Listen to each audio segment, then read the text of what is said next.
अगर आवे तो उसको हटा दीजिए। राजेश रंजन यादव जी।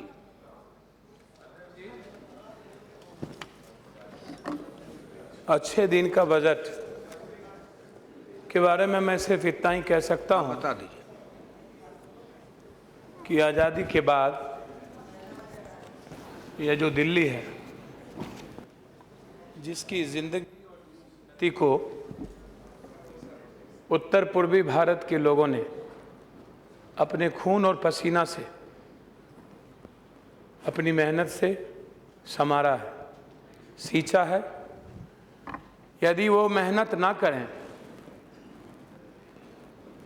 तो दिल्ली की ज़िंदगी, दिल्ली में जो रहने वाले लोग हैं, जिनकी चेहरे पर जो मुस्कुराहट है, खुशी है,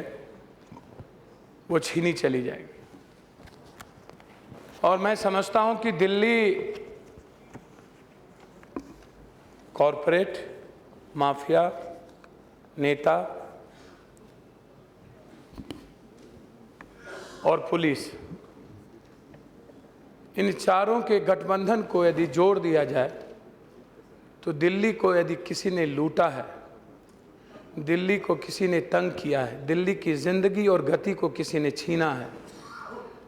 दिल्ली के आम और गरीबों की खुशी और मुस्कुराहट को किसी ने छीना है, तो ये चारों गठबंधन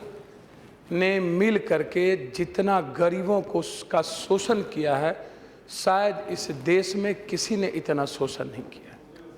इसीलिए मैं आपसे कहना चाहूँगा कि आज 2 महीने के अंदर आंकड़ा आया है 2 दिन पूर्व कि ये जो एक रेप हुआ था, जिसके चलते पूरा देश हंगामा हुआ था, उस रेप के बाद 35% रेप की बढ़ोतरी हुई है, निर्भया रेप कांड। और अभी कुछ दिनों के अंदर 4 गैंग रेप हुए हैं दिल्ली में। हाय तौबा मचाने वाला अच्छा दिन। रेप इन्हें याद नहीं आता। इन्हें देश के उत्तर पूर्वी भारत ही नहीं, देश के विभिन्न हिस्सों से जो यहाँ बच्चे आते हैं, स्टूडेंट आते हैं, वह कितनी बदतर जिंदगी जीते हैं, उसके साथ किस तरह दिल्ली के ठेकेदारों ने, दिल्ली के बड़े लॉज माफियाओं ने, घर माफियाओं ने, हाउस माफियाओं ने कैसा बर्ताव करता है, कभी उस पर इनकी चिंता नहीं रही है। और उल्टे ही लगातार आज यूपीएससी से लेकर इन चीज़ों नहीं, हमेशा यदि सबसे ज़्यादा कोई पीटे गए हैं तो वो पीटे गए हैं इस दिल्ली में, उसका नाम है ठेला, जो सब्जी बेचता है, जो फल बेचता है, जो दिल्ली के घर तक उसकी खुशी को पहुंचाता है। यदि सबसे ज़्यादा शोषण हुआ है तो उस गरीबों का हुआ, और उनके लिए इनके बजट में कुछ नहीं है। दूसरा सबसे ज़्यादा शोषण किसी का हुआ तो वो है दिल्ली में रहने वाले जो बाहर से आते हैं छात्र, जिनके लिए हॉस्टल की व्यवस्था होनी चाहिए थी, जिनके रहने के लिए, जिनके पानी के लिए, जिनके ज़िंदगी को गति देने के लिए जो व्यवस्था होना चाहिए था, उनके बजट में नहीं है। मैं आदरणीय विद्वान वित्त मंत्री से आग्रह करूंगा कि आप, या दिल्ली कहते हैं जो लोग यहाँ दिल्ली दिल्ली कहते हैं, आपको मैं एक बात कह देना चाहता हूँ, मात्र 5 से 10 सालों के अंदर इन्हें उत्तर पूर्वी भारत के लोग बता देंगे कि यह दिल्ली,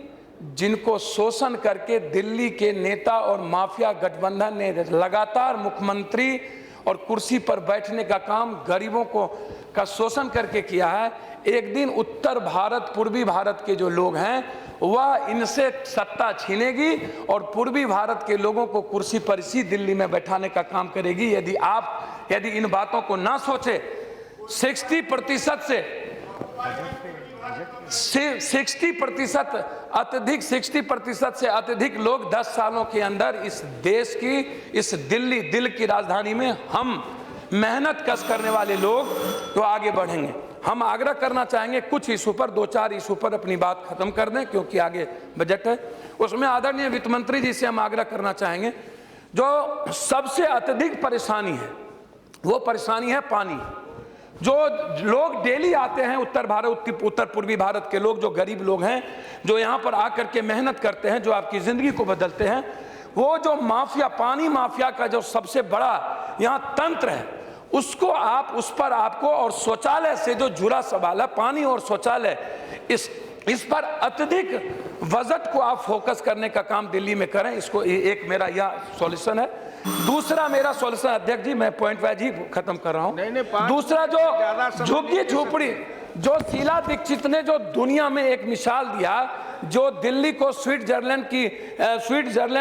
की ओर, लोग कहते थे कि दिल्ली स्विट्जरलैंड की ओर बढ़ रही है कांग्रेस की सरकार के बारे में। मैं किसी ना आपके बजट की आलोचना, मैं दिल्ली चूंकि सबकी है और आपका प्रयास दिल्ली को बनाने का है वित्त मंत्री जी, आप सुंदर दिल्ली बनाना चाहते हैं, यहाँ हम किसी विरोध के लिए खड़े नहीं हुए, लेकिन हम इतना जरूर कहेंगे कि कांग्रेस की सरकार ने जो विश्व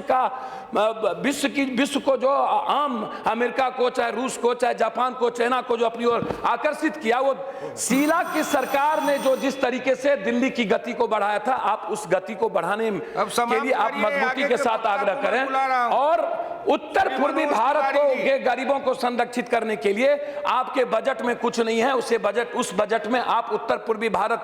को कैसे आगे बढ़ाया जाए, झुग्गी झोपड़ी कॉलोनी को और सुंदर कैसे बढ़ाया जाए, और दिल्ली को बाहर ले जाने के लिए कैसे आगे बढ़ाया जाए, वहां जो उद्योग हैं, और उद्योग में जो बाहर के लोग जिस तरीके से, चलिए स्विट्जरलैंड देख लिए पप्पू जी। सम्माननीय सभापति महोदय जी, मैं आपका बहुत धन्यवाद